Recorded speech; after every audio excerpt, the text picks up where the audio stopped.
In the murky water, not a thought of giving in. I've been feeling like a shark in a shrimp tank. Big fish, small pond in the shrimp tank. When it's sink or swim, only option is to win. In the murky water, not a thought of giving in. Welcome to the shrimp tank. Want to put it all together, this is big things. Doing big things, chasing big dreams. Yeah, it's all real, this life's all that it seems. All the chicks scream, all the dudes yell. This is just what I do and I do it well. With the flow fresher than the new shoe smell. Going through hell, but homie, keep going. You know the saying, you can reap what you sow in. So I don't chase girls, I just chase dreams. Play the same game, but we ain't in the same league. Running a campaign, Roby 2016. Like a phone to die, putting me in charge. I'm a general, from the front, I'ma lead the charge. Like a federal, fell on my lap never. Going hard as ever. Good afternoon, everybody. Welcome back to the Shrimp Tank, powered by Celsius Beverage. As a reminder, we go live every single Wednesday, right at 1 o'clock. So you could tune in to our YouTube channel, watch this show live, or Instagram account at Shrimp Tank Boca.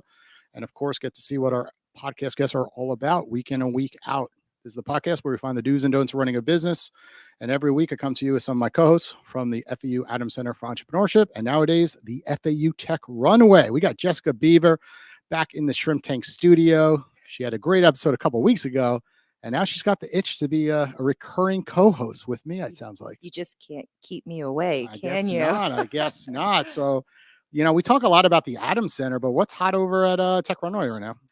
All right. Well, the Adams Center obviously plays a huge role in what we do, entrepreneurial education and support. But Tech Runway, come October, we are a decade into Tech Runway being Tech Runway, which is really amazing. Hundreds of companies served and supported, hundreds of millions in capital and revenue made, jobs created. We're really thrilled about that. We have new class kicking off of 18 new ventures. We're opening applications in a couple months for our next venture class. And we have our massive Maverick reception coming up on November 13th, celebrating a decade of innovation at Tech Runway. So always stuff going on. Tell us about this event, the Mavericks event. Every year it's a big event. And I remember, prior to COVID, it was an enormous event. COVID had slowed down a little bit and started to, bring its way back to those days. So this being the 10-year anniversary, is it going to be quite big? You have anyone special that's going to be joining that? We're still nailing down some of our great panelists, but we have some really great ones kind of lined up. We're just finalizing some stuff. Obviously, the university is going to be involved. President Volnick will be there, as well as many of the other, hopefully, board of trustees and other executives and players around the region. But at least 300 to 400 people. We're going to turn Tech Runway into a big event space, a lot of exhibitors, hands-on, inviting a lot of our past classes. I mean, we've had some pretty big unicorns come out of our program, and we're just here to celebrate and kind of get everybody into the room we're all here for the same reason, which is to support our ecosystem and these entrepreneurs and small businesses, because it's hard. And it is very hard. It's impressive. And I know our friends over at the Levan Center of Innovation just put out some of their releases on their numbers. I know. And I look at the numbers and I see like how much capital has been raised, and just shows you how much time it really takes to get traction. Yes. Right. I look at a lot of the brands that went through the Tech Runway, and obviously, like 90% plus do not ever raise capital and eventually disappear. But you've had some home runs. Yes. Right. I know Jan Bender, Chipmunk, he joined us back in the Shrimp Tank. First 50 episodes, and then episode 100 we brought him back. And how much did he raise now? Is it $500 million, something along those lines? It's a multi-billion-dollar company now. Crazy. And he's 26. But you guys have had a lot of repeats. You've had a lot of brands. What besides for him, how many brands have raised over 5 million so far? You know that number by heart? I was just looking at numbers, and you're really putting me to you work on the here. spot right now. This is a podcast. You're putting me to work right now. There's no filter on this show. I would say we're in the double digits. That's awesome. Which is, like you said, pretty impressive, especially for those who aren't aware. We're really ideation to commercialization. So they come in with an idea, like on a napkin. Sometimes they have to, it has to be fleshed out a little bit, the thought process. But to go from negative, net negative to actually raising or generating revenue, I think that's really impressive. And I think it reiterates that this, or reinforces that this region is serious about investing in businesses. I mean, such as yours, our guests here, it's business is hard, building a business, gaining traction. And a lot of people think they might have to leave to, raise that revenue, meet with investors, build their business. And we're really, really reinforcing you don't have to do that. And the proof is from our graduates, and not just Tech Runway, Levon Center, 1909, FPL's 35 There's really no Mules. competition. Yeah. Everyone's working together. Yeah. Right. And I've been through that incubator as well. And I'm friends with everyone. Everyone's like, wait, you're going to cheat on them to go do stuff with them? I was Do it like, all. what? I was like, what are you talking about? Yeah. Like, there's so much going on down here. You could be part of like 7, 8 incubators. It's just a matter of, building your brand with like-minded professionals and having a community to lean on, because when you're a solo entrepreneur, it is hard out there, right? The amount of technology out there, and it's changing every single day. And everyone's like, try this one, try that one. And you're like, slow down. Like, I got to work. I can't just keep trying new technologies. Like, it gets overwhelming, right? Yeah. I have a mobile app, and it's the things that get thrown at me are crazy, right? And then collaborations and partnerships, you just don't have enough time in a day. So what I like about all these incubators is just that community feel, that I could always make a call to you, make a call to Kevin, or the other companies that I was with. The one that beat me in the competition, I got second place that year. There's a big pitch and you get free money. I'm still in contact with him to this day, right? He's creating, this really unique thing way above my head with boats, and just creating less drag, with container ships. And it's just like phenomenal. Like, this is happening through the Tech Runway. So if you're out there listening, go ahead and Google FU Tech Runway and participate. It's free. It's a no-brainer to join it. So let's get into our guest today. Every week we bring you some of the best entrepreneurs here from South Florida or all around the country these days. People are flying in to join us on the Shrimp Tank. So we have JP and Leigh Errico. I think I got that one. Did I get it? Did I get it? Like Jericho? Errico. I Like blew Jericho. it. You just said like I was Jericho. thinking in my head, I was like Jericho, New York. And Leigh Ann. And Leigh Ann. Oh man, I am really failing today. That is not my forte names. That's my low end of podcasting. But one of these days I'm going to get it better. So we'll start with you, JP.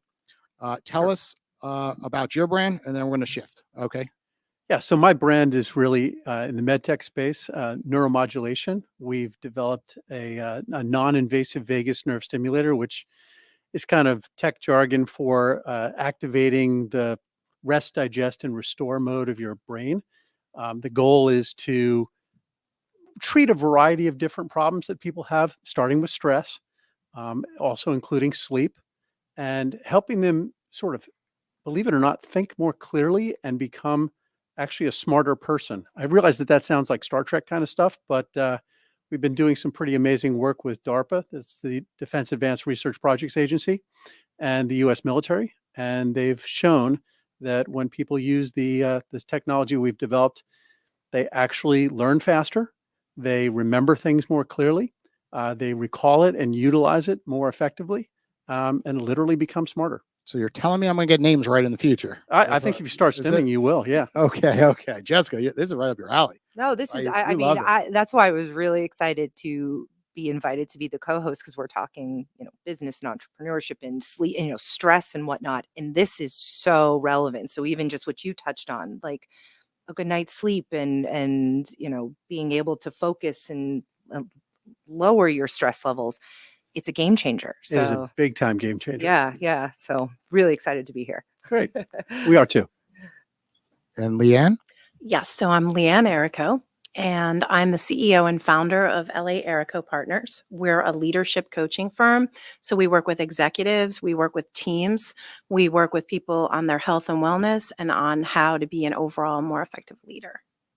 Okay. So this is a great duo, right? Because complementary. A lot of overlap. The offerings that you have, you're like, okay, just speak to my wife on this side, right? And for sure, you got to work with her for the next 12 months, and she'll whip you into shape. Oh, she can do it in less than that, usually 6 months. So tell us a little bit about that process then. Dive a little deeper. Sure. Because I know a lot of founders out there that are very stressful, and they really just need someone to hold them accountable, right? Often in the financial service space, what I do as a financial advisor, same thing. Like, often I'm telling people the simplest things. It's just that, like, I just make sure they have a meeting, and then I go over their finances, and I'm a financial therapist. Really, a lot of the stuff I'm telling them, they know the answer to. And I'm like, you should be contributing more to your 401k. I told that to a client yesterday. I'm like, you should, be careful, when electing your different benefits during your election period with your company, for example. and it sounds very similar. What It you're does. doing to a lot of the people that you're working with. Yeah, for sure. I like what you said about accountability, and that's the name of the game. So 17 years ago, I started out on this venture. I knew I wanted to become an entrepreneur. I was the head of HR for some major global pharmaceutical companies, and that was fantastic. But I went on with JP to have 4 wonderful children, and I wanted to be able to both work and raise our children. So to answer your question, what the experience is like, 17 years ago, started the company. And I knew that I wanted to be the executive coach that I needed when I became a vice president at age 30, scared out of my mind, made a lot of mistakes, no safe place, nobody to just unpack things with, where there would be no judgment, to speak my truth and to be held accountable, to talk about other possibilities that exist so I could be the best leader I could be, and ideally less pain and suffering. Let's talk about the no judgment for a second, right? Because I think often, that's a big deal these days. Everything's on social media, right? So you make one slip, right? You could have done 99 things right, but that one slip, and everyone's on your butt and be like, "Oh, what an idiot! You did that. You did that." And the truth is like most of us really don't know what we're doing. We're just figuring it out as we go.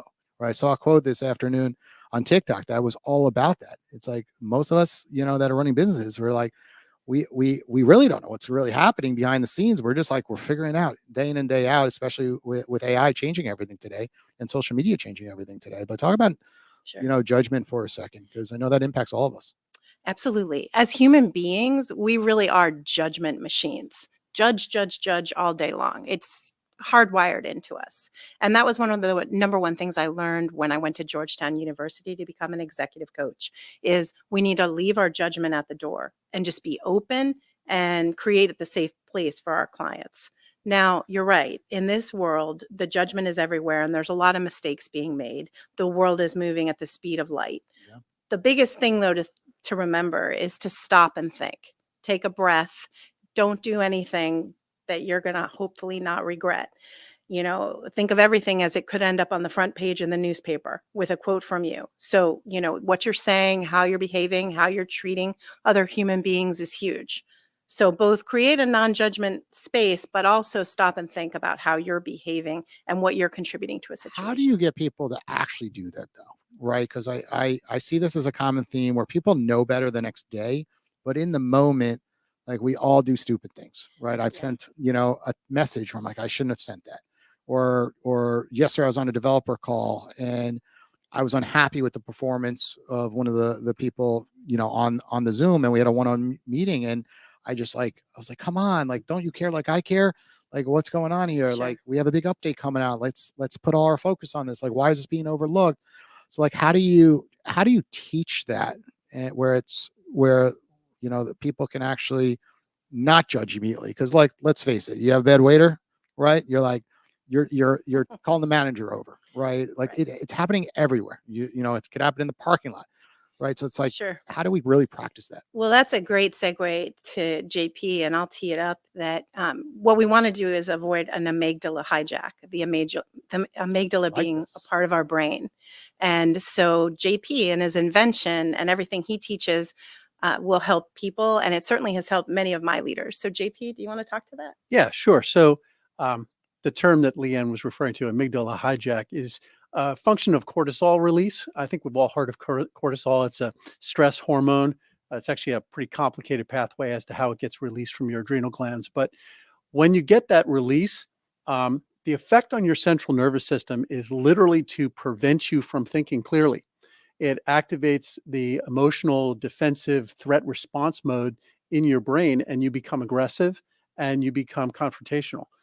What you really have to do is learn how to relieve yourself of that fight or flight state that you're in as quickly and effectively as possible. And we already know how to do that as human beings, known for probably tens of thousands of years. We tell our friends, take a deep breath. We say, you need to go take a walk. But stop right there. When you say take a breath, like if I say that to my wife, like there's also research that's push, right? It's like whoosh, middle finger goes up. Like, don't tell me to relax, or why don't you just relax? You hear that? She's already been hijacked. You got it, right? Yeah, but at the same time, I think the reason why we're saying that is because when you take a deep breath and literally fill your lungs, you're causing what are called stretch receptors, which literally activate when they stretch, um, into an activation state that calms you down. So it really does work. I mean, meditation, deep breathing techniques, things like that. But you don't necessarily have to do it in the moment. Obviously, it's very effective if you do, but if you learn how to do it when you're not stressed, it's like practice the way you want to play the game. Sure. So do the practice, do some deep breathing, do some meditation, take some time out to exercise. When you do those things, you actually increase your body and your brain's ability to be resilient against stress.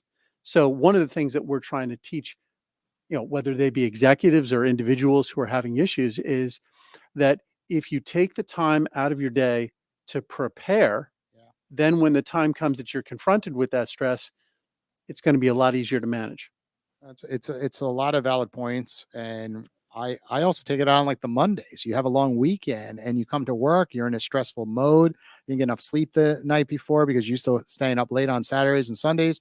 Then Monday comes around. I have 2 kids. I got to wake up at 6 a.m. in the morning, and all of a sudden, like, things go bad. Like you're putting out fires on a Monday as a business owner. All of a sudden, like, you are more stressed because all these events, and you're out of a cycle. And then before you know, you're like, why did I flip out? It's because you weren't in the zone. Yeah. And then you've got to deal with, you're still got your fireman's hat on Thursday, making up for the fires you set on Monday morning. So it's really good if you spent that time getting that good night's sleep on Sunday night. And I will say a lot of it comes to just the overall routine of exercise, being in the right state of mind, things you listen to, and just staying just overall focused and in good shape. Because the second I start eating at McDonald's or Wendy's, Right. it's so good in the moment, right? I got young kids, we're all going to sneak there once in a while.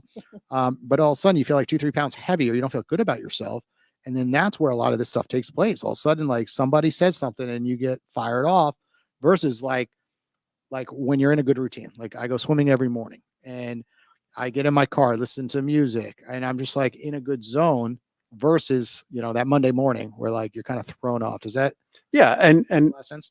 Eating right, sleeping right, and exercising. I mean, it's sort of the obvious answers. Yeah. There are so many things in modern society, however, that are pushing us out of that, what I'll call a homeostatic state, where you feel right, you're functioning properly. I mean, it's the processed foods you were just talking about at McDonald's. It's the blue screens that you're using late at night.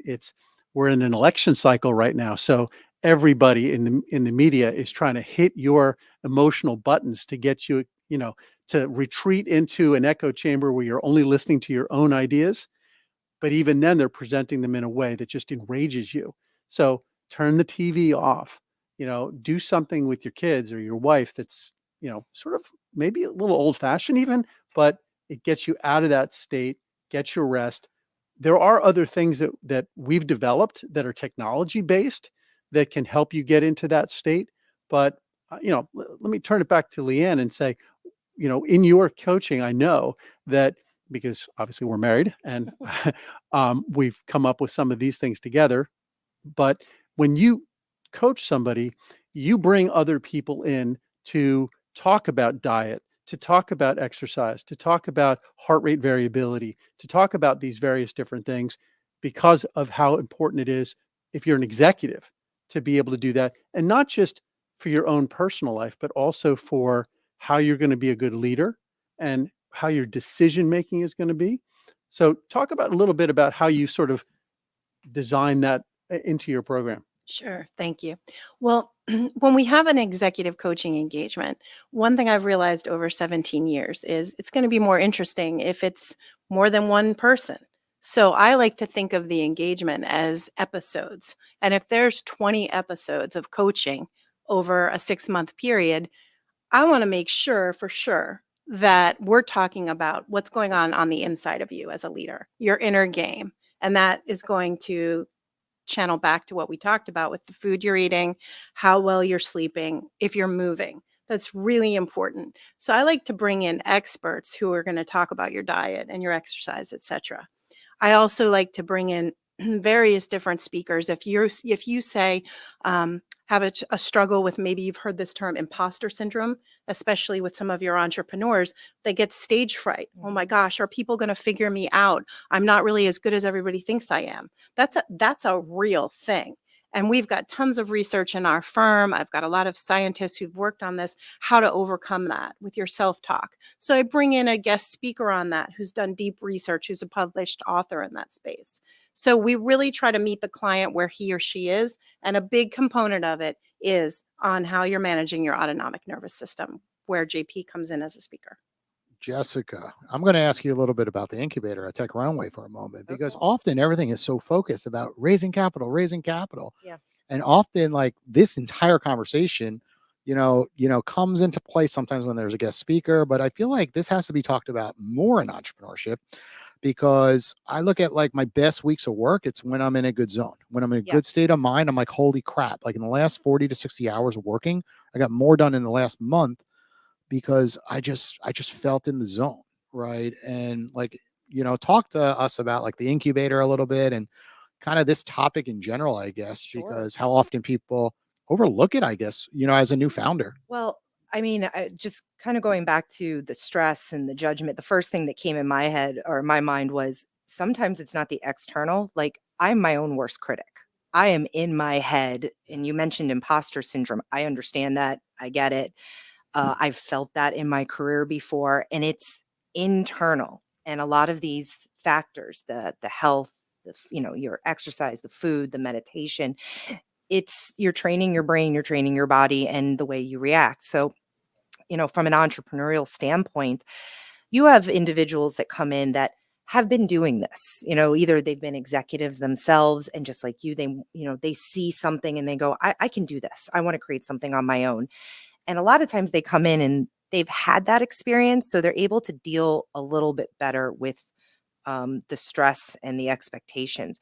But then you have a student who already has a lot of pressure. And that is something that I do think we need to, I don't know what it would be, provide more resources or education, because everybody's in a different place with it, but it impacts all of them. The getting on stage, the speaking to an investor, even speaking to someone like me. And I am, Switzerland. I am not here to judge. I am here to help.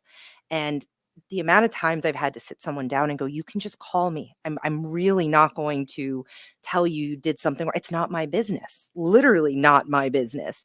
You need a resource. I can help you. But now I'm finding out you spent 2 months struggling to figure it out because you're afraid to ask. You don't want to be seen as less than. You don't want to be around other entrepreneurs or investors because you expect that their response is going to be the same that you have in your head.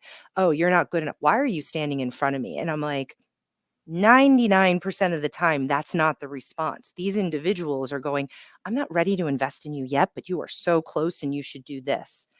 And they have to walk away hearing that to get that feeling of, oh, now I'm motivated. But leading up to it, it's like they go into that shell. So I think it's, you see it, I see it all over. I read about it a lot. I'm interested in it, but the whole mind, body, soul thing of you kind of have to work on yourself in order to externally be able to handle those situations, because I think that's why you can be in a room and you can be at a table and you'll have let's say a very experienced mentor, serial entrepreneur who's giving feedback. And you have one founder who's just red in the face and overwhelmed and taking this personally. And then you have the other one just going, that's a good point. All right, I'll take that in. And they move on. And there's obviously a difference of the person who's able to digest and then say, all right, feedback, let's move forward. And the other who's literally taking it as it's a personal slight. So it's a fine line to walk. It's kind of interesting to deal with, but I think on our side, it's just providing as much support and guidance as you can with the pressure being taken off, because goodness knows how much other pressure they're getting hit with outside of us. But I think it's important, and it's something that we need to get in front of anybody sooner rather than later, because even from a young age, you have social media, you have external factors coming at you, you have school expectations, even as a kid. And if you don't know how to manage that, it becomes you're either lashing out or you're you're kind of self-sabotaging, or you don't feel you're good enough. And you never Absolutely. want that ever. I'd be really interested to see the statistics on which type of entrepreneur ends up being more successful. The type that gets red-faced and insulted and is emotionally attached, even in a way that might be a little detrimental, versus the type that sits there and listens to the feedback, even if it's really negative, even if it's unjustified, but can still sort of stomach it. Because my suspicion is that the former is actually the one who, if he or she can get control of his emotions, is actually going to be more successful.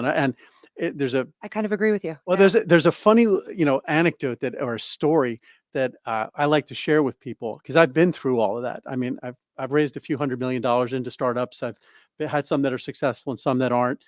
Been lucky enough to take a couple of public, sell some off, and taking my lumps on other ones. But the story goes that a farmer is having some difficulties. He's not doing so well. And so all the farm animals get together to decide how they're going to help the farmer. And the chickens say, we've got an idea. Every morning, we want to make certain that this farmer has a good breakfast. So we're gonna make certain that he has, bacon and eggs in the morning. And we're going to provide the eggs. And the pig stands up and says, that's great. You're involved, but I'm committed. Yeah. And I think that the guy who's red-faced and taking it to heart and it's affecting him emotionally is the one who is committed. He has the opportunity. He or she has the opportunity to take that and turn it into something spectacular if they have the tools Yep. and the insight to, okay, that hurt. Now I'm committed and I'm motivated. And it's that, Absolutely. how do you get that person to that point where they don't go, and that's one of my roles, is shut down. It's like, no, don't shut down. Right. This is just take a breath, digest it, and maybe circle back in 48 hours and think about what that Right. feedback was. And maybe it was wrong. Maybe it was mean. And at that point, let me know and I'll handle it. And there's always I'll be the something. bad guy and stuff. But yeah. Sure. There's always something we can learn from it, even if it's that somebody was inappropriate and how the feedback was delivered. Maybe then the learning is just, well, that's something I'm not going to do. Yeah. I never want to be like that person. Yeah. So with my executive coaching, one of the big cornerstones of it is adult stage of development. And it comes out of research from Harvard University. Research shows that the people the most open to feedback, who are willing to say, give me your thoughts. What could be better? Don't tell me what's great. Don't throw bouquets at me. Tell me how this can improve. The people that don't have to be exact and the experts, but are open to not knowing and possibilities, research proves they turn out to be the most successful leaders. So I also think maybe with your incubator, it'd be helpful to maybe learn some of that theory and help people understand it's actually a flex to be open. It's a flex to be able, like, give it to me, bring it on. That's going to actually make you a more successful leader. Yeah, if you're an entrepreneur and you're trying to get from ground zero, I mean, literally, as you said, it's an idea on a napkin, and you got to try to get that to be not just accepted but profitable, and get your investors and yourself the benefits of all that hard work. You're going to have to go through a process, and you aren't going to have all the answers. I always said that if I have the opportunity to teach in a business school, I'm going to put 2 points on the board, point A and point B, and I'm going to hand the chalk to one of the kids in the room. I'm going to say, draw a line between A and B. Except every time the guy tries to move the chalk, I'm going to put the eraser in front of him until it's such a long and circuitous path. He finally gets to B, and I'm going to say, that is the shortest distance between A and B, because everything else wasn't possible. And you're not going to be able to figure everything out. You have to talk to other people. You're going to have good advisors around you. And when they give you that good advice, you have to be open to it. Because if you're not open to it, it might literally go against what you believe. You have to have something that there was a movie called World War Z. I don't know if anybody saw it with Brad Pitt. Yeah. And I love the scene where they're in Jerusalem and Brad Pitt's trying to figure out why this country of Israel built 150-foot walls around Jerusalem. And the general tells him about the 12th man protocol. And he says, so many times in history, it's affected us that everybody around the table, all of our advisors agreed.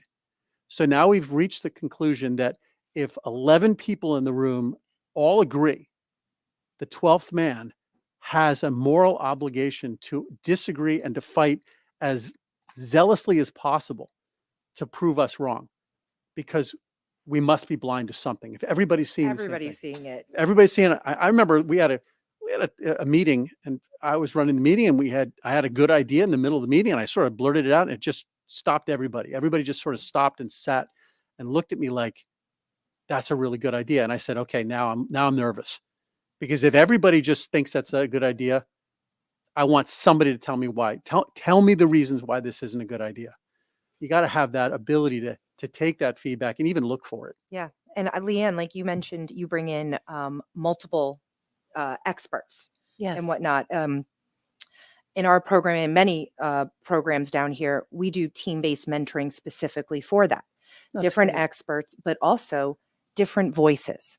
So it's one thing if you're sitting at the table and there's one person in a group that's just coming at you.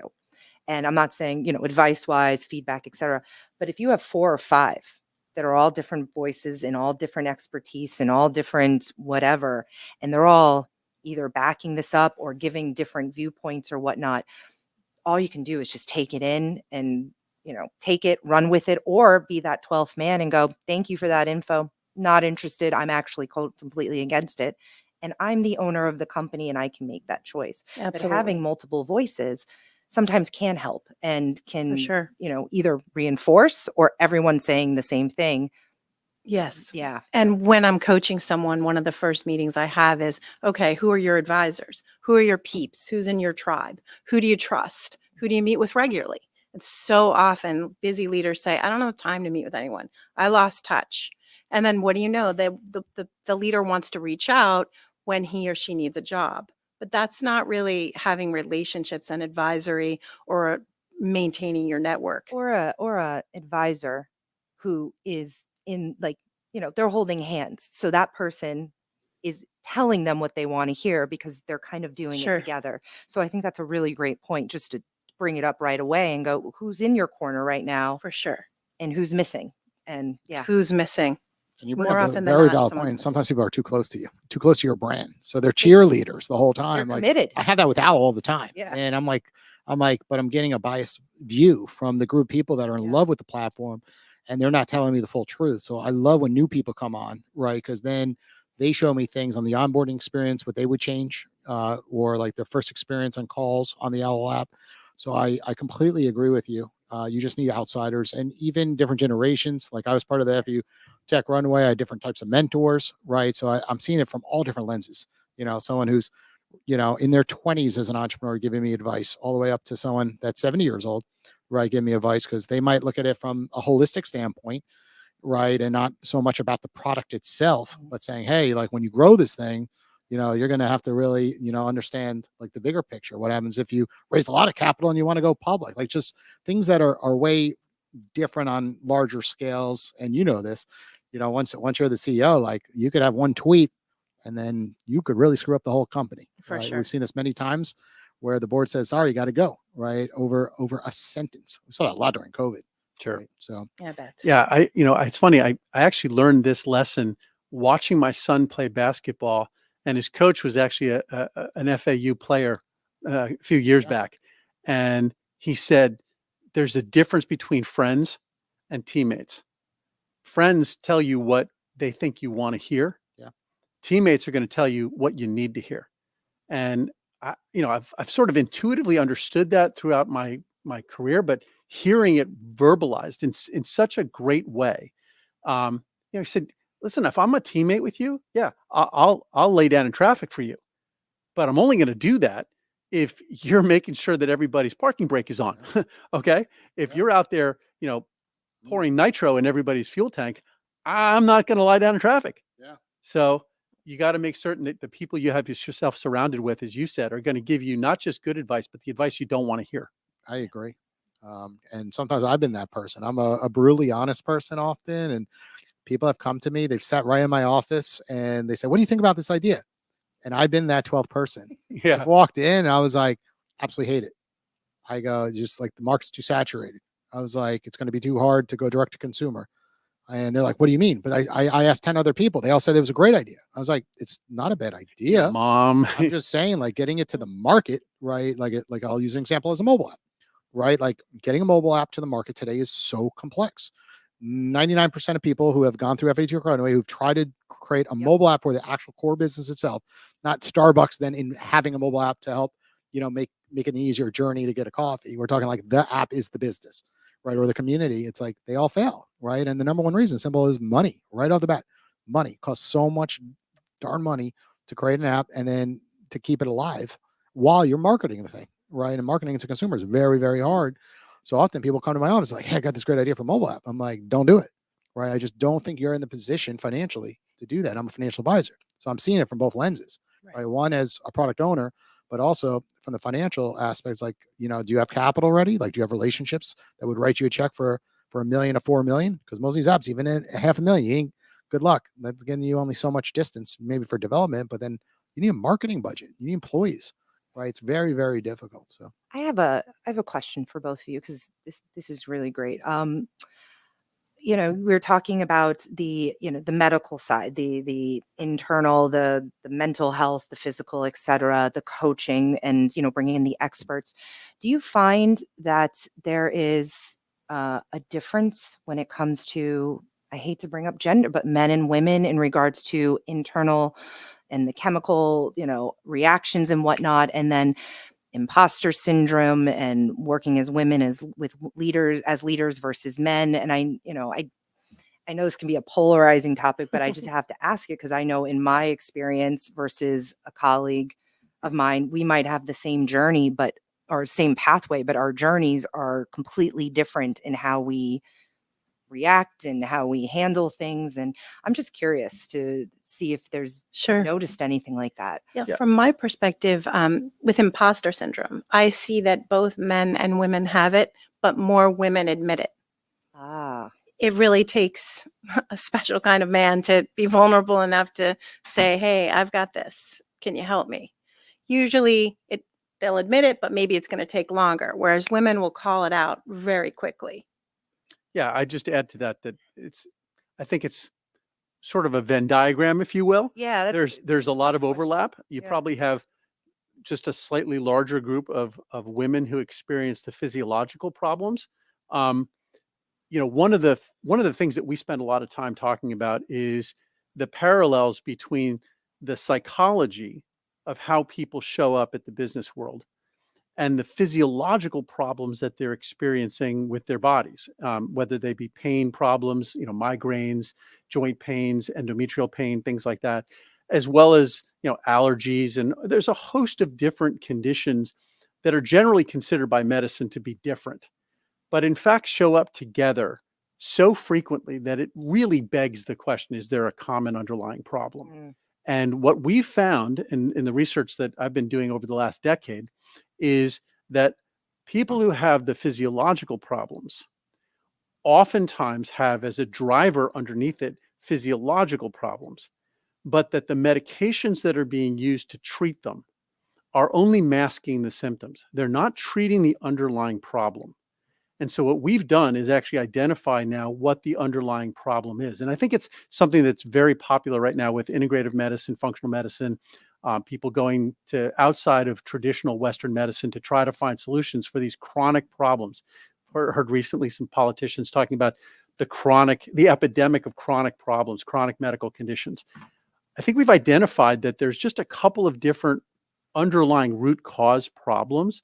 They're metabolic, they're immunological, and they're also autonomic in terms of your nervous system.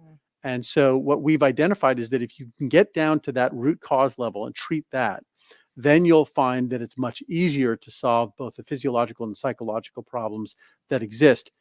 And the last piece of that, which comes back to your question, is it does appear to be tilted that women have these conditions more than men. Migraine is generally about 2/3 to 3/4 women. IBS is about, again, 2/3 women. Wow. Fibromyalgia is about 90% women. Wow. Chronic fatigue. All of these things are more female oriented. So it is a women's health issue. I didn't realize it when we got involved in the medicine side of it that it was going to be, but It very clearly is. Yeah. Wow. And when I'm coaching someone, I can see if they have these conditions. I can usually see it with my eyes. JP calls it being sympathetically overdriven. And you can see the anxiety on someone's face and just completely overwhelmed. Yeah. And so I'll use the Truvaga device that JP invented. And I brought one here today. yeah, so that's the device. And, I give it to my clients. It's not cheap, but I know they need it and I want them to have it. And I say, hey, use this if you want. It's yours. I think it's really going to help you stimulate your vagus nerve twice a day, morning and night when you're brushing your teeth, ideally. Just keep it there. It'll remind you. And it'll just bring you into parasympathetic mode where you rest, digest, and restore. But as I say, I can see a mile away when I get a client and the person is struggling with those conditions. And that device pretty much always helps. Can we talk a little bit yeah, about let's this go device? Because into I mean, this Yeah, has been we would great. love and to. it's- Sure. this is really, yeah. So this is a journey that started about 20 years ago, actually even 25 years ago. I was working with a neurosurgeon, and he just in passing mentioned to me that anytime anybody's ever cut a nerve, and as a result of cutting the nerve gained a benefit, that maybe instead of cutting it, you could stimulate it and still get the same benefit. And that was just literally kicking around in the back of my head for about 5 years while I was doing some other things. And once I completed those, I knew that I wanted to get back to this idea. And so I spent a Saturday. I remember Leigh Ann was she was rearranging the kitchen and wanted me to come down and help her since I do a lot of cooking. And I was avoiding it. So I decided to say, no, I'm working on something upstairs. And I was just doing really an idle search, trying to find situations where somebody had cut a nerve and gained a benefit. And I hit upon a situation where they had cut the vagus nerve. And as a result of cutting it, they gained this benefit, which at the time was actually treating anaphylactic shock. And so I decided that, well, maybe we'll stimulate it and see if it works. And a long story short, that led to us studying it in asthma and then in headaches, getting FDA approval. And at the end of the day, what it does is it sends a signal into the vagus nerve, non-invasively. So you just have to hold it against your neck for a couple of minutes. Where the nerve is Yep, in your right, neck? right, Okay. Yeah, share with our audience the nerve because everyone out there, so the including vagus, myself, I'm like, what nerve are we speaking about? yeah, so the vagus nerve is actually a couple 100,000 nerve fibers that leaves from your brainstem and comes down along your carotid arteries on both sides. Okay. So basically, where you would feel for your pulse, Okay. you're basically touching the vagus nerve there. It fires at various different rates, or the fibers are firing at different rates. When it's firing very slowly, it indicates that your body is dealing with inflammation and that you are in a sympathetically active state. You're stressed, you're hypervigilant, you're prone to having those cortisol reactions of aggression and conflict, and you're not thinking clearly. And so what we did was we said, well, what is the frequency that should be firing at? And then we use electricity to drive the fibers to be in that mode. And what we found was that when you do that, it doesn't just trick the brain, but the brain then sends messages back down to the body saying, oh, this is the mode you're supposed to be in. You're not supposed to be stressed out. You're not supposed to be inflamed. You're not supposed to be in a metabolically dysregulated state. So we can do all of that. I wish I could say that in advance I knew this. I literally was working with this tiny little grain of sand of a thought, and it blossomed into the whole beach. So And is this an ongoing, like, you say they meet with you and you see it just right away. You can visualize, you can visually see it. And then obviously working with them, you probably get the sense as well, the anxiety, the stress. So you recommend this, they take this home.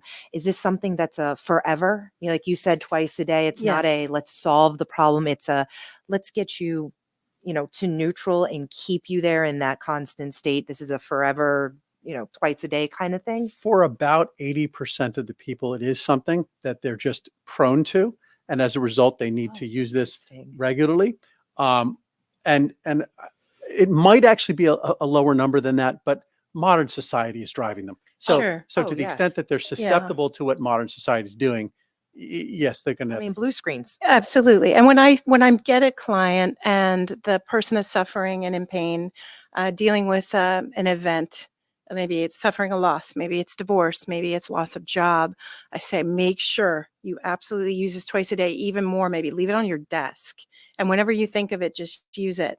And then they get out of that state. They start to do better, but I say, keep using it. You might not necessarily need to do it 3 times a day or 2 times a day, but try to do it every day or a few times a week.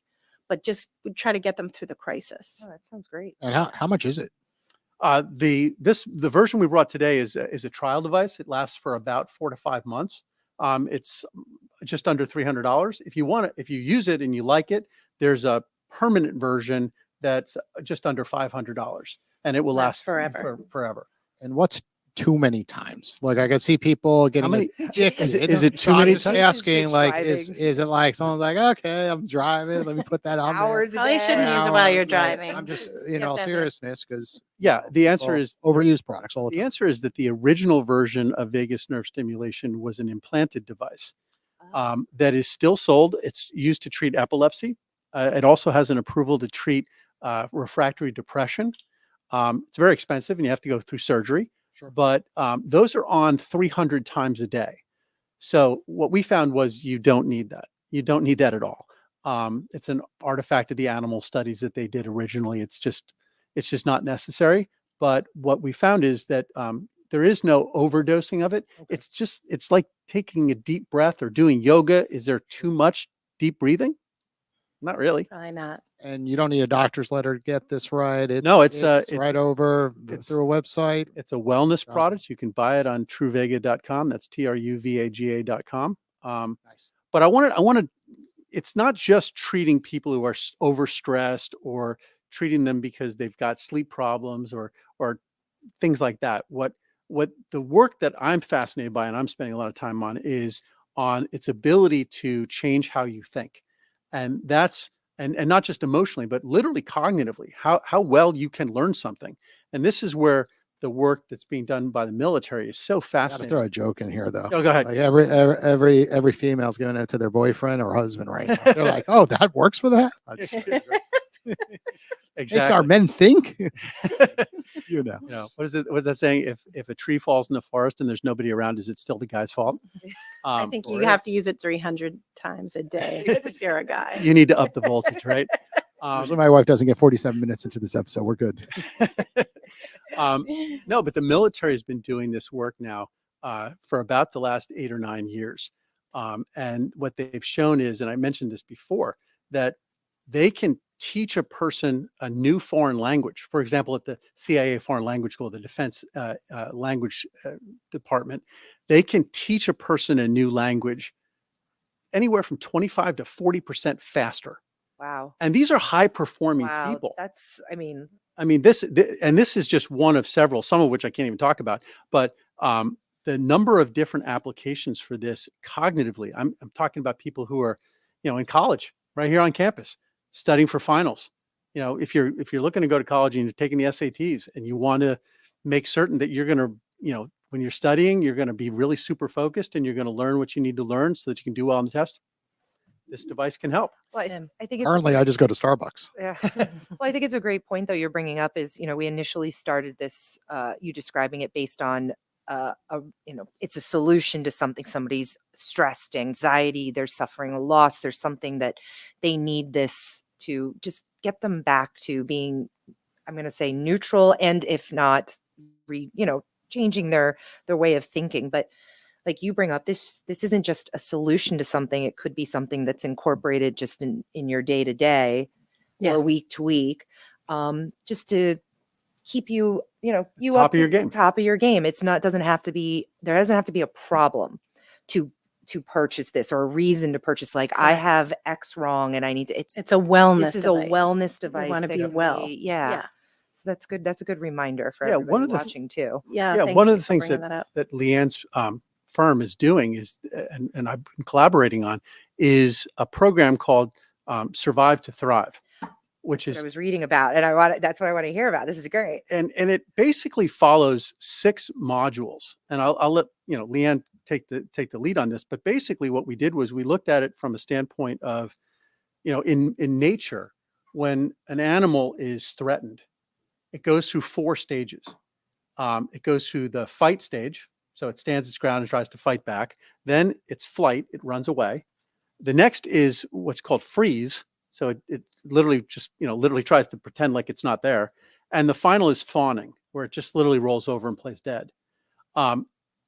So the first 4 modules of what we're working on is paralleling that in the workplace, where you've got conflict, and then you've got, basically abandonment, run away. Then you've got this stage of distraction and freezing, if you will, just trying to avoid avoidance. And then the final is sort of capitulation, that quiet quitting. But then you've got the 2 other modules, which are, okay, that's people who are having problems. What about for the leaders who are already performing well? Like the people who have been elected to go to a CIA foreign language school? These people are top of their game. How can we take them and make them better? So how can we take leaders and make them not only better from the standpoint of making better decisions and thinking more clearly, but being better leaders interpersonally? How can they inspire other people? So, Yeah, no, well said. I wouldn't add anything. That was perfect. oh, okay.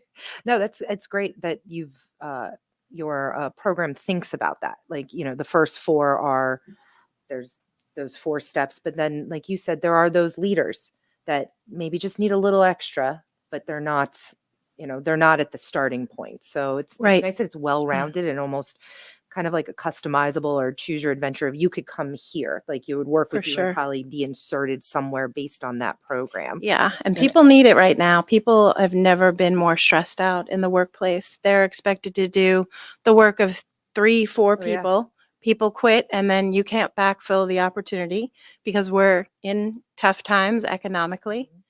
And with all this technology, this wonderful technology, we're expected to be on call 24/7.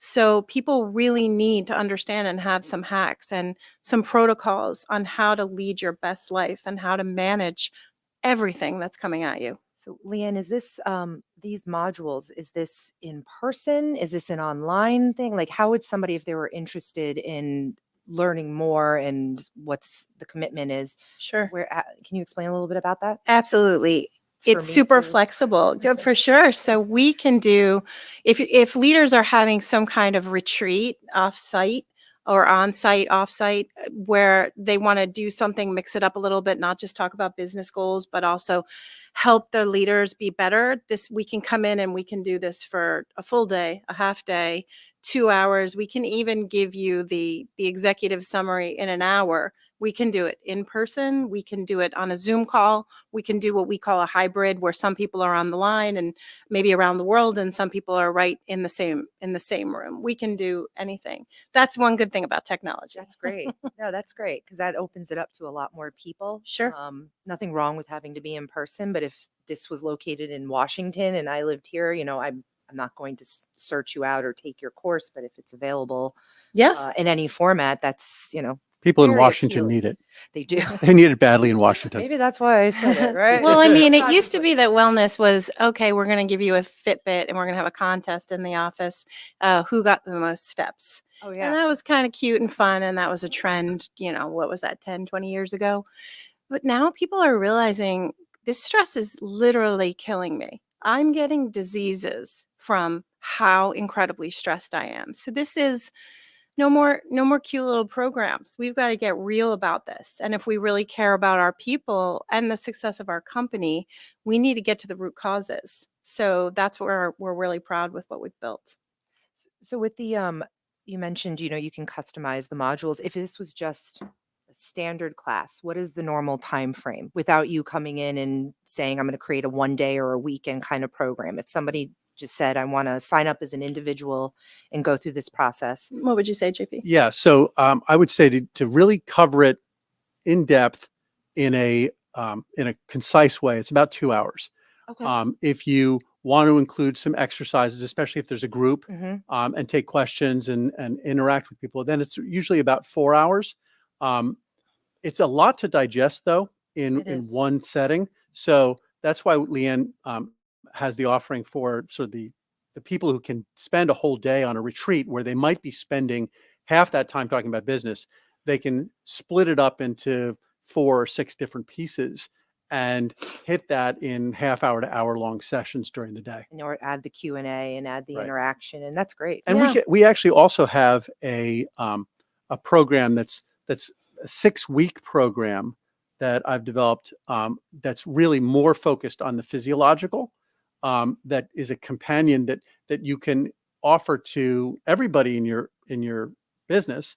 And it's about 6 weeks. You listen on recordings through a Self-paced. podcast, self-paced. There's some exercises you do, and that's relatively inexpensive. That's I think it's around $149 or something Wow. like that. Yeah. So it's very very great. reasonable. And then another thing I would say to answer the question is what we're also doing. I had one client I guess it was this winter, and she's really cutting edge. She cares deeply about her clients.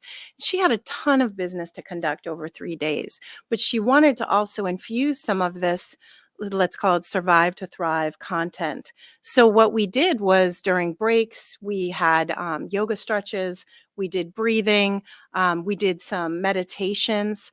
Now, I mean, 15 years ago, when I asked everyone to meditate before a meeting, they looked at me like I was from another planet. And now people are like, yes, I need this. Oh my God, that helped me Or I so do much. it every morning. Like, Right. yeah, So yeah. everything's evolving, but we can also, point being, just infuse it into your basic business. And I encourage all leaders or all athletes, do what you need to do to reset your brain and clear the decks. Have your positive affirmations. Think about, who do you want to be? How do you want to show up? Visualize that, journal about it. Because the more you do that, the more you're going to create neural pathways and the more you're going to get to your vision. And I think this is great because a lot of us are inundated through social media and whatnot with armchair experts, a lot of different tips and tricks. And here's how I do it. And I wake up every morning at 5 a.m. and I do this. I have 7 minutes left to work after doing all the things that everyone says on social media. Yeah. It's Right. like, it's just like, 22 minutes in the ice bath, 22 Right. minutes. So Yeah, you it's list a after a long while, list. you list out your perfect really? day, and I'm like reading it going, Like, does start anyone at work 5 here? a.m. Does And anyone I'm have like, kids? Yeah. Yeah. So it's great though to have something like this with the expertise that you're bringing from both sides in an organized or a module kind of fashion. Because I personally find like I intake a lot, and then I sit down and I go, I am so overwhelmed. It's like drinking from a fire hose. And I'm not saying all the advice is wrong. It's more of, they're all kind of maybe right in their own way, but I am just overwhelmed now. Sure. And what do? It's like, I don't want to do this anymore. Like, this is overwhelming. I'm going to take a breath and I'll come back tomorrow to it. And then tomorrow it's the same thing. You're just getting it coming from all directions. So having something like this in an organized layout with, the modules or just some sort of structure is really appealing, because like I can watch it, but then just it gets overwhelming. And so to have something like this is great. Think about it when you walk into the gym. There's 100 machines in there. Oh yeah. Great. You can't use all 100 machines or you're going to hurt yourself. Find the 15 or 20 machines, if you're doing a big workout, where you're going to spend your time. You're right. All of them are great. Or you do it for a minute. I'll do a rep here. I'll do a rep here. Nothing happens. You've tried them. Right. What's the result at the end of the day? It's like you just did one rep to hit all 100. Or, that's a great analogy. Yeah. And I'll tell you, it's just to riff off something that Leigh Ann said. If you did this 15 years ago, you were sort of viewed as woo woo or, flower child and New age. and new age and all that. It's funny. We had the good fortune to go to back to school night just about a week ago.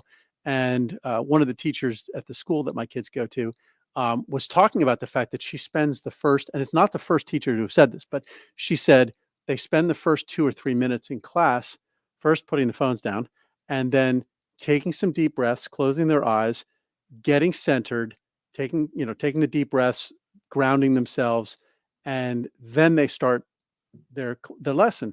And I thought to myself, wow, that's really amazing that they're thinking about this at this stage. And when the woman started explaining what her background was, I mean, she's ex McKinsey consultant. I mean, Wow. she's Wow. she is top level in business, and she was now she's teaching because she wants to, she loves it. But the fact that she is a person who's bringing this in means it's gone mainstream. Yes. They're recognizing that there's a need for this. That's a good point. Yeah. Because you have someone I know It's not McKinsey, French. and that's, yeah, it's for them to be bringing that into the classroom. That's huge. Yes. Yeah. Absolutely. Okay, we're going to take a quick commercial break here for one of our sponsors. When we get back, we're going to jump into our next segment of the show. Join the fastest growing community of professionals on the internet with OWL. Access new networks and otherwise unreachable professional contacts through the one-on-one call feature on the app. Scroll through the list of available professionals and join them for a quick call to build rich connections, expand invaluable relationships, and to broaden your professional landscape without needing lofty referrals. OWL. We bring vetted pros to your doorstep 24/7 on demand. Join our community by signing up at owl.com What are we today. Hey everybody, welcome back to the Shrimp Tank. As a reminder, you catch all these amazing episodes up on our website, shrimptankpodcast.com. And of course, one of the few podcasts that have a mobile app attached to it, right? So all of our guests become experts on the OWL app. And of course, you can connect with them one-on-one and discuss anything that we were talking about during today's episode, right? Often they make themselves available the week after they're on this episode. So it's first come, first serve. Make it a point to give them a ring. Okay, so on this segment, it's called What's Hot. So we're going to keep it quick because we already talked about a lot of this stuff already during today's episode. But I guess, JP, what are some of the hottest products, right, that you've created, in your entrepreneurship journey, right? Over 250 patents I read on your bio. So just share some of them with us. Yeah. So the first collection of them were spinal implants. So, exciting if you're into neurosurgery, but not necessarily so exciting for everyone else. We were fortunate enough to license some of those out to some of the biggest companies in the world, companies like Medtronic, Johnson & Johnson. So they've done very well. And they've helped a lot of people. It's every once in a while I'll run across somebody who said they've had spinal surgery, and I'll say, but you just happen to know what implants they put in you, and if they say it's one that I was involved in, I say, hey, you have something in there that I invented. That's awesome. And That's a cool feeling. It is a very cool feeling. I had one. It happened more than a decade ago. The guy actually broke down and started crying. Oh. So that was pretty amazing. Most of the rest of them have been in the neuromodulation field, around vagus nerve stimulation or other things associated with it. So I realize it's a big number of patents, but it's basically been in those two fields. But it's amazing the number of really cool stories we get about this device.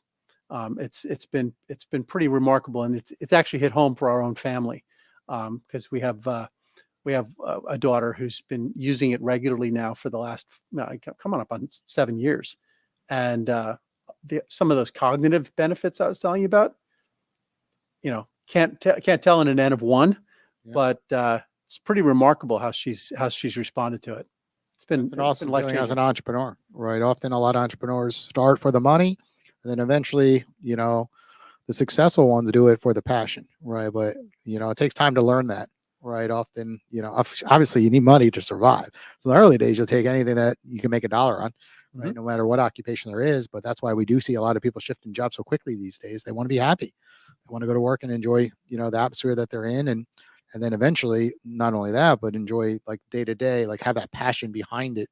And it's that feeling that you're speaking about is the same feeling I get with Al, right? I have a lot of people in financial services, but when I see the amount of impact from one-on-one conversations and then the ripple effect, right? Because Owl's no different than this conversation we're having right now.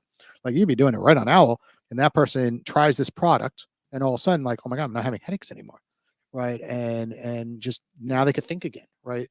We've all been in a position where you have like a little bit of back pain. You're like, I just can't get work done, or I have a migraine, and you're like, I'll come back tomorrow, right? But it's there again the next day, and you're like, well, my whole week was shot. I've had weeks like that, and I'm probably in that high performer caliber where I'll have like 3 good weeks in a row, but then I'll have that 1 week off. But if I could be 20-40% better, it reminds me of that movie Limitless where they take the pill, and then like some days I have that after I'll go back to Starbucks. I'll have it at the Starbucks, right? And I get a lot of stuff done. I have like that moment from like 5 o'clock to 9 o'clock at night where no one's bothering me sometimes. I put my head down and work at my office all by myself.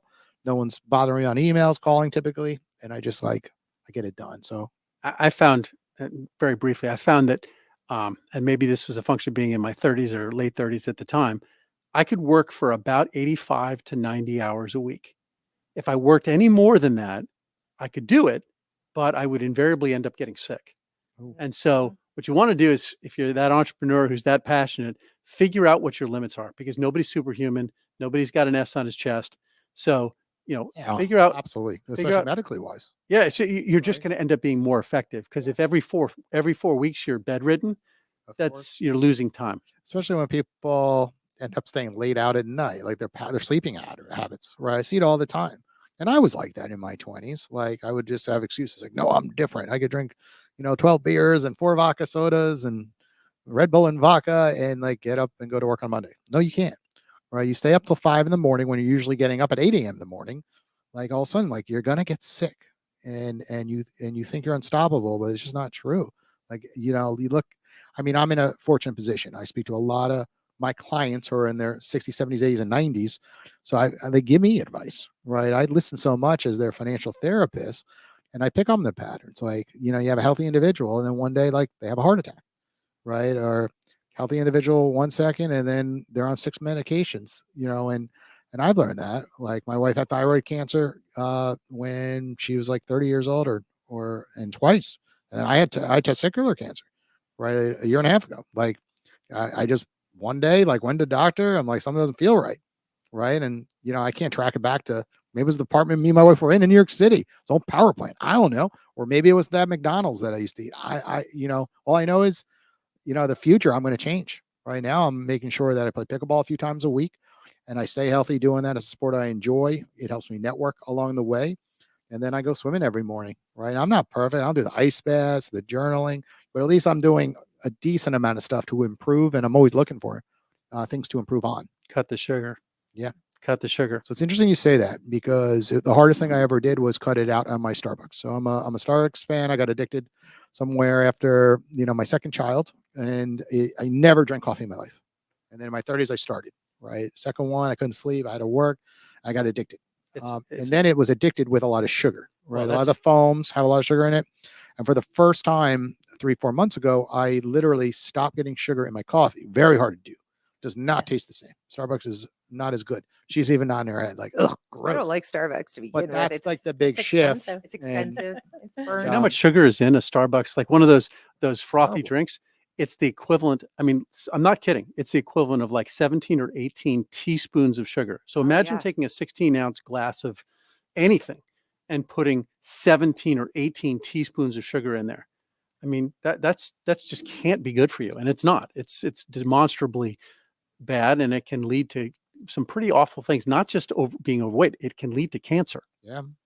So that's how I but a lot of people don't change. They get it Oh, no. and they go right back to same amount of intake, like not my sugar, right? Or they're making TikTok videos about it and they're like, I can't stop. And they have bad eating patterns. But I go back to accountability. I think accountability is the other half of that equation. Because often it's like you want to change. Like, how many days I'm like, I don't want to, I know the answer. Stop drinking the sugar. Right. I look at all of my clients that are diabetics, right? My own mother, became a diabetic, right? And my father was overweight. He never somehow became a diabetic. I don't know how, it made no sense because he should have been the diabetic. My mom shouldn't have been. But in general, accountability is everything though, right? Because I come to my office and I got employees there that ride me and they're like, cut the sugar, so, and then those employees kind of push you in the right direction, right? They want you around. They do. Right. And they want you in a good mood around. Right. Right. So I just think like it's hand in hand because most people can't just fully do it with motivation themselves. Like you could be a great entrepreneur or great employee, whatever. It doesn't matter business wise, but person in general. And I just think sometimes you have to have like that push. And like even Sure. for fitness, for me, it's the push that I get a message like, hey, tonight's pickleball. Right. I'm like, oh, I want to see my buddies at pickleball. So it's like part community base, part accountability of people around you at work. So I think it's a full circle. Even the spouse you have, of course, leading you in the right direction. Because, of course, if all those are pushing you in the wrong direction, all of a sudden it leads to cancer. I just one quick thing, and this I'm going to give credit to Dr. Stephen Gundry for this. But if you look at a bottle of Coke, I mean a 16-ounce bottle of Coke, that has more sugar in it. So much sugar. It has more sugar in it than a person in 1850 would have in a year. It's so much. I don't drink soda and I will know if somebody gives me a Coca-Cola versus a Diet Coke because I can feel it on my teeth, like the sugar. But one thing to add to like the 90-hour weeks and the sugar in this conversation is I think on the flip side with the accountability, we also need to be a little empathetic in the sense of we don't have to work 90-hour weeks. I think there's this pressure Sure. as a startup or as a business leader or an executive. It's like, well, no, I'm first one in and last one out. And it's like, that works if you're mentally able to produce the quality that you need. Like, I know my peaks and valleys, and it doesn't mean I'm not like, oh, 2 o'clock, I'm done working. I just know I'm better with meetings in the afternoon, because in the morning, starting at 6 a.m., I am just on. But I accept that. And there were times early in my career, I was trying to work 80-hour weeks because I felt that's what I had to do. And as soon as I just accepted and said, no, this isn't good for That's me, a great it's not point. healthy. Mm. All of a sudden, my productivity skyrocketed. My work, what I produced was significantly better, because I was able to draw a line and go, at this point, it's going to take me 3 times as long to write this. If I'll just do that tomorrow and I'll do this now. That's one of the blessings, I think, of COVID too, that there are obviously many curses, but it did give people more flexibility, and you could give yourself permission if you know that you want to do things more in the afternoon and that you're really on early morning. You don't always have to be at the office in most places from 8 to 5 anymore and do your I'm FaceTime, at the desk, checking in. So and I think that's the phrase, is give yourself permission. What do you need? When do you like to exercise the most? When do you do your best thinking and writing? And try to gear your day around that. We all have to be the architects of our own destiny. That's a great saying. I like that. I like that a lot. Okay, so with that famous quote right there, we're going to move to our last segment called Plead the Fifth, right? So each are going to be asked a question. It's like truth or dare. It's going to do one each for this segment. Yeah, We're going I to have try to one. throw hardballs at them. You're going to get one question, and if you don't want to answer, you say, I plead the fifth. Okay? Okay. And we hope that both of you don't say plead the fifth, right? Let's try not to give them too hard of hardballs over here. Do you got one, I got Jessica? one. I don't know. I wouldn't say it's plead the fifth, but I'm interested. Have you, Leigh Ann, ever worked over your 17-year career? Have you ever worked with somebody where you were like, there's nothing I can there's nothing I can do to help them, and why? She's married to him. Say You his know, name. it, Say his name. I can answer this and say that I think I thought that I couldn't help someone once, and that was early on when I was a coach. That's why it's really important to have mentor coaches. So I have a guru that taught me at Georgetown, and she's been a mentor. And I called her because this woman, everything she said, the woman I was coaching, it was like nails on a chalkboard, and I couldn't get through. And I was still a newbie, but I thought, damn, don't I have any tools in my toolkit to help this woman? And she was insufferable. And it goes back to the adult stage of development theory I talked about how some people make meaning. And this client was very early in her stage of development, which meant she had to be right. And she was a bit of a know-it-all. And so I couldn't find an opening. Well, my guru mentor said, Leigh Ann, you're judging her, and she feels it. And you need to show her, it sounds goofy and woo-woo, but it's real. She's like, she needs to feel that you love her.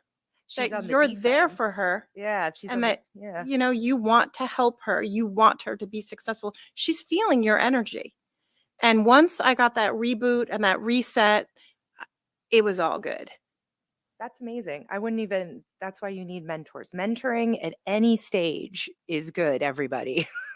That's a good Yes. point. You She don't opened realize my you're on the eyes. defense, and they can feel Yeah. that even if it's not It was like, verbally being said. sure, I was poking the bear, so Yeah. I had to rethink how I was showing up as her coach, create a safer container, no judgment, and we were off to the races. That's great.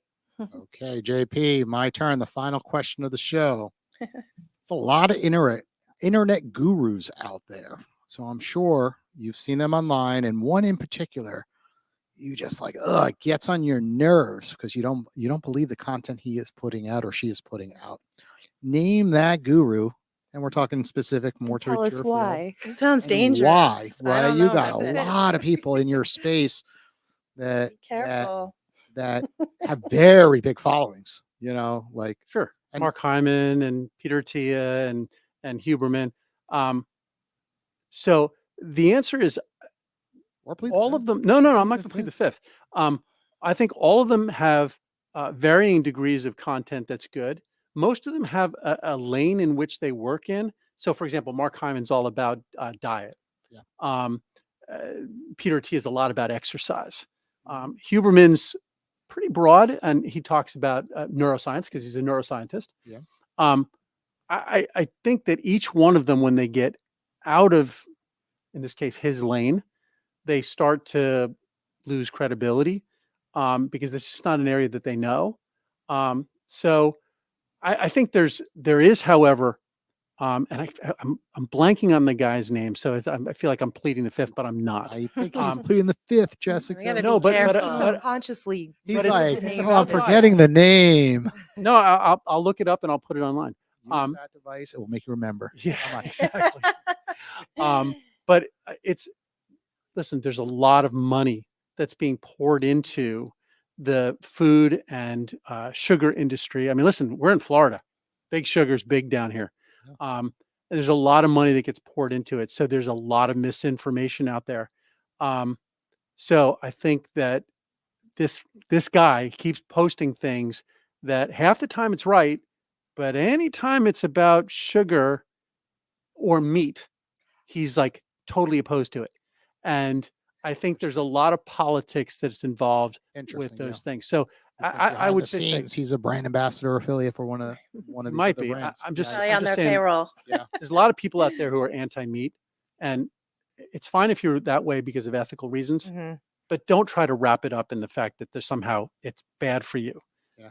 It's just not. I see. Yeah. It's kind of, they're trying to put that medical or some sort of spin on it that really, it's like you said, if you want to be vegan, vegetarian, that's fair enough. But when you try to wrap it all into this package under some other, category, it's like, just, Yeah. pump the brakes.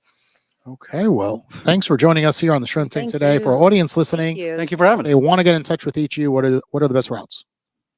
So for me, it's LAeRRICOpartners.com, LAERRICO.com, partners.com.